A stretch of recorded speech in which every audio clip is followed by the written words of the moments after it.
Hello, welcome back or welcome to my channel. It is Sunshine Lorena and I'm going to be unboxing my brand new Kindle Paperwhite and giving you some pros and cons of a Kindle.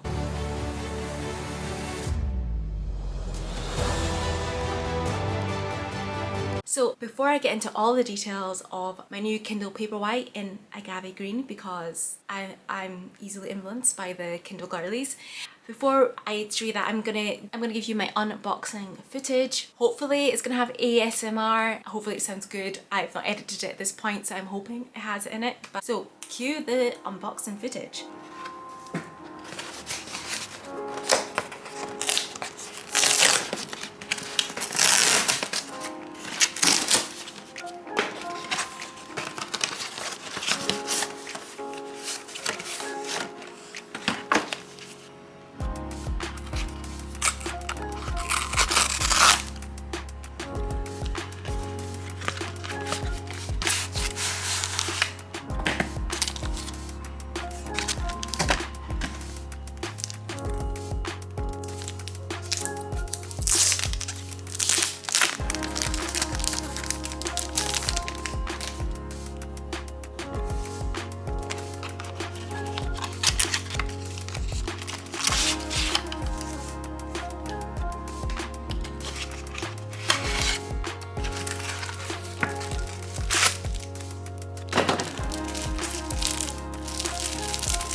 So as you would have seen by now,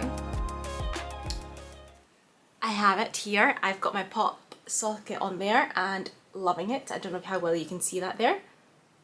Loving it in the green.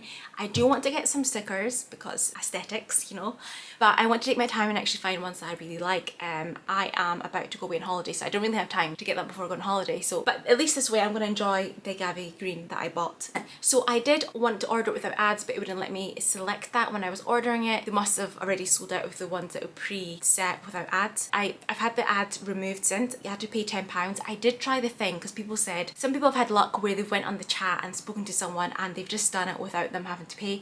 I was not one of those lucky people, so I just had to pay the £10. I was gonna order it anyway. It is a little bit annoying, and I suppose that is the first con on my list. I'm gonna just go back and forth with the pros and cons because I feel like a lot of them intertwine. So that's my first con, is that you have to pay to remove the ads. Now the ads are like, they're supposed to be like book recommendations. So they'll give you Kindle Unlimited recommendations if you don't have Kindle Unlimited on there, because my old one, it did that. Are these random book recommendations that they apparently think you'll like. Except I always found on my old one that they were never books that I would ever consider picking up. Like, I'm like, how, you clearly do not know me. And I buy a lot of these Kindle 99p deals, so you should know what books I like. So yes, that's kind of the con. You have to pay to remove them. It's only when you, like, the Kindle's powered off. So I had it removed, so I now have like the cover of the book that I'm reading. So yeah, that's currently what I'm reading. I like making TikToks and things, so I kind of like being able to have this a little bit more aesthetically pleasing. So I paid the £10, but you know, it's annoying. And in America, I believe it's $20 that they paid to remove the ads. So yeah, it's quite a bit of money, and they're annoying. It's not like they pop up when you're reading, it's just annoying to have it there. Sometimes there are covers of like books that you would never read, and you're like, I don't want people to think that that's what I read, because that sometimes happens. Okay, a pro of this, and one of the reasons why I actually wanted this one is because there's the backlight in. On this, my old one, it didn't have the lighting, so I always would have to have a light on. So you have lighting, and you can adjust not only the brightness, so as you can see, I don't know how well you can see that, you can adjust the brightness here, and you can also adjust the warmth. So you can make it a bit warmer. So if it's in the evening, and I really don't know how well that's coming up, But if it's at night time, you don't want to have like, you know, that blue light, you change the warmth. It's better for your eyes, for reading. It also, when you're reading it, it kind of feels like a book, like the page feels like a book, you know? And I was very much always somebody who loved physical books, and I've also been reading Kindle ebooks for a while, and I went through a period where I didn't read them so much, and then I started reading them more recently. Over the last few years I've read them, a lot more of them. However, I feel like with this one, like I get the Kindle girlies, because this is, first of all, way lighter than this other one, okay? So this didn't really make too much difference between this and like a physical book, and this might be slightly heavier. This is a bit heavier. This is like super lightweight with the pop socket, game changer, like comfort when you're in bed. Like, it's easier to hold.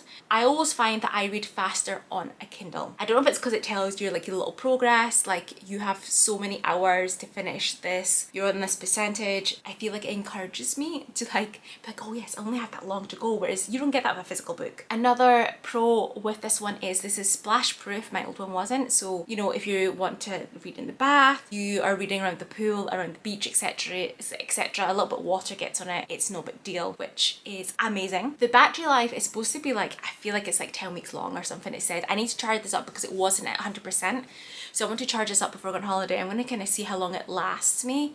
Obviously the amount of time it lasts you depends on, one, how much you're reading, two, if you actually have it in flight mode, because obviously it's not connected to the internet, it's not like using as much power. The other thing, and this is another pro, is that you can have audiobooks in here. I will explain that in a moment. So I assume if you listen to those, that probably one, takes up more storage, and two, probably drains the battery a little bit more. So about like the audiobook bit. So if you, with Kindle Unlimited, there are some books, like the one I'm currently reading, has an audiobook accompanying it. So you can download it, and I tested this.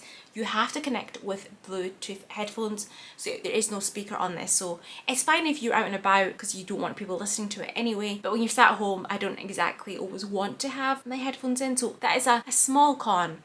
The other con, and this is only applicable to the actual Kindle itself, is you cannot play the audiobook and read the ebook at the same time. On my phone, on the app, I can do that. I can read and listen at the same time, but they don't do it on the Kindle, which is really weird. I don't know why they don't do it on here, but they do on the app. So there's those kind of pros and cons with it. The other thing is you have to like kind of own both for that to work. You wouldn't just get your audiobooks from Audible if you have them. So it could be a little bit better in the system for that, but it is a nice little feature that, you know, if I'm reading Kindle Unlimited books, I can get the audiobook as well, and I can easily switch if I'm like cooking dinner, I'm cleaning, and that's the book I'm reading. I just switch to the audiobook, so I don't have to be holding it. I can do other things, so that is another benefit. The storage on this one is 16 gigabytes. My old one was 8 gigabytes. You don't need to worry about using up all the storage, guys. Thing is, obviously I have a whole bunch of unread books downloaded, but when I finish a book, I just delete it because it's yours forever, unless obviously it's the Kindle Unlimited ones. They are yours, so you can always just re-download it another time, so space is never an issue. However, the benefit is you can have so many books. This one lightweight thing, you can be carrying so many books with you, so it's perfect for going on holiday because you just have who knows how many books. I've just been downloading like crazy because my Kindle library is crazy, guys. Let me check how many books I have downloaded and how much space I have left. So I have 43 books downloaded on here, which that's a lot, guys. And let me just quickly find out how much storage I have left. Okay, got it. So I have 12.74 gigabytes free, and I have 43 Kindle books downloaded, and a couple of them are audiobooks. So that just kind of tells you storage is never going to be a problem on this thing. Another pro for some people, but for me it's not a pro because it doesn't work for me. But you'll always hear a lot of the people with Kindles talk about the Libby app, which it links with your library card. You borrow books from ebooks from your library and you can send them to your Kindle. Now my library, and I don't know if this is a UK wide thing or if it's just the libraries in my area that I'm enrolled in, they use an app called BorrowBox. And I did download Libby, and I did this a few years ago, and I was like, maybe I just didn't do it right that time, let me try again. Download it again, linked my library card. Now my library's on there, but it's just like magazines and like some comic books and books that I've never heard of and have absolutely no interest reading, and there's hardly any of them anyway. So it doesn't work for me personally, but like I said, I've seen a lot of people, it's always Americans that are talking about it works for them. If you are from the UK, I'd be interested, can you let me know if your library allows you to do it? Because mine's is just really not Libby. It's on BorrowBox, and I don't tend to borrow a lot of ebooks from them because it means I need to read on my tablet or my phone, and like the lights, you know. So that tends to be a pro for most people, but for me it doesn't work out because my library is stupid. Another con is this. So ebooks can be sometimes on the more expensive side. Obviously it's always cheaper than a physical one, but you can find some quite, what I would consider expensive ebooks, in the sense if you look at it, it's only maybe a few pounds cheaper than the paperback, and it's kind of like, when you look at the two, it's like, well, I'd rather pay an extra couple of pounds and have the physical book. But on the other hand, that is, like I said, that is a con. Sometimes it can be like the expensive side. However, they do a lot of deals. So they do monthly deals. I tend to do some on a reel on Instagram and a TikTok showing some of the monthly deals that you get, the 99 pence in the UK. And there's a lot, and that's also why I have a problem with the books on the amount of books I own on my Kindle, because, you know, my Kindle TBR is huge because I keep buying these deals. But when it's like 99 pence, it's like, no problem, I'm gonna buy it. So that's a con is you're gonna have a lot of books with the deals, guys. Your TBR is gonna get huge. Another con is that there are times when you will read an ebook and you will absolutely love it, and you will be like, I need to have a physical copy of this. So essentially you're buying the book twice. You buy the book twice, and I have done this.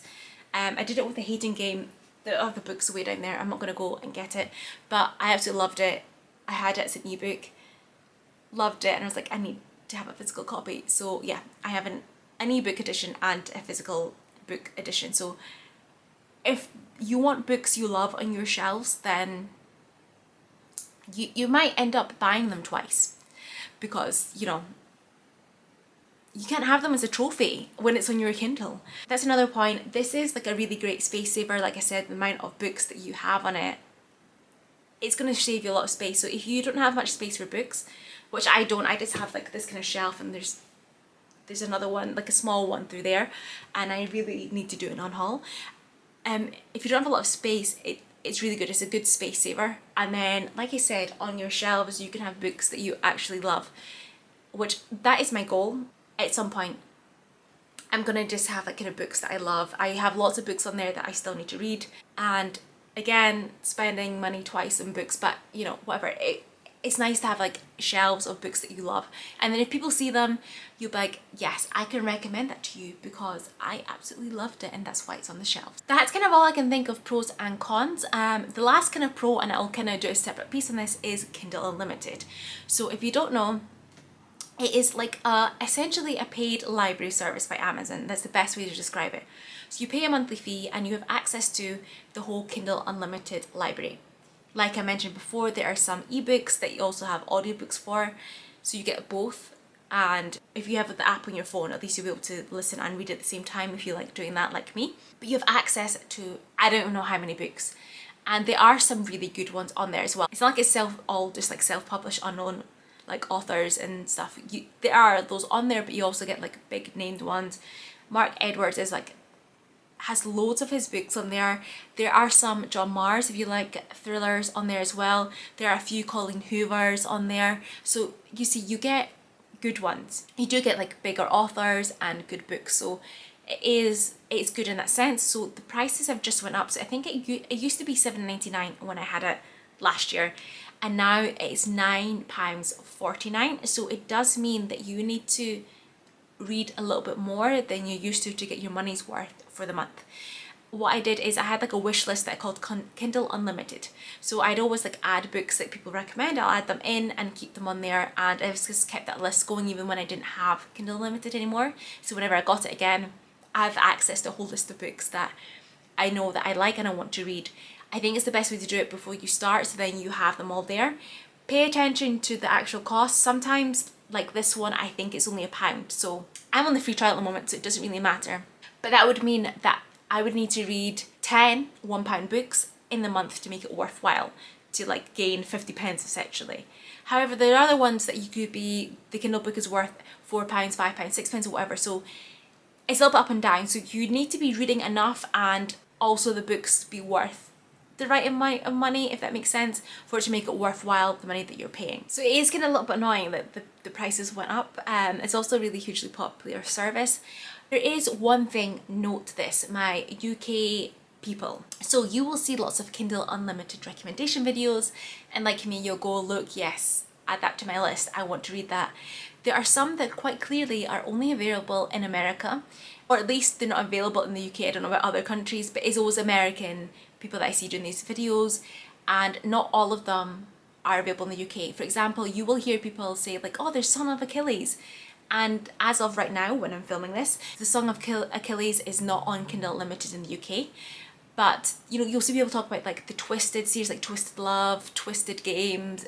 There's 4 books in there, I don't know all the titles, I haven't read them. They are on Kindle Unlimited in the UK as well. So not all books you will see people recommending will actually be on the service in the UK. So that is something to note. I do feel like the Americans get a few more of the bigger book, some of the bigger kind of authors and bigger books on their one than ours, but I still think it's a really good service. And yes, I'm going to be reading, doing some recommendation videos. So if you are in the UK and you are loving the ebooks, Kindle, you want Kindle Unlimited, then keep an eye out for those, because you will know that my list will be the ones that are actually available in the UK. Just to note, you don't need to have a Kindle to actually have Kindle Unlimited. You can have access to it through the app. So on your phone, on your tablet, iPad, whatever, you can have access to it. You don't have to have a Kindle. I feel like I've been waving this thing around this whole video. That's it. I've been speaking for absolute ages. This video is going to be so annoying to edit. Apologies for my voice, because I think it's just got progressively worse throughout this video. I've just been getting over a cold, and my voice is actually gotten worse towards the end rather than when I was really unwell. But yes, that's it. Let me know if you have a Kindle, if you have any recommendations for me for Kindle books, Kindle Unlimited books to read. Hit that like button, hit subscribe if you don't want to miss out on any more content from me, and I will hopefully see you in the next one. Bye!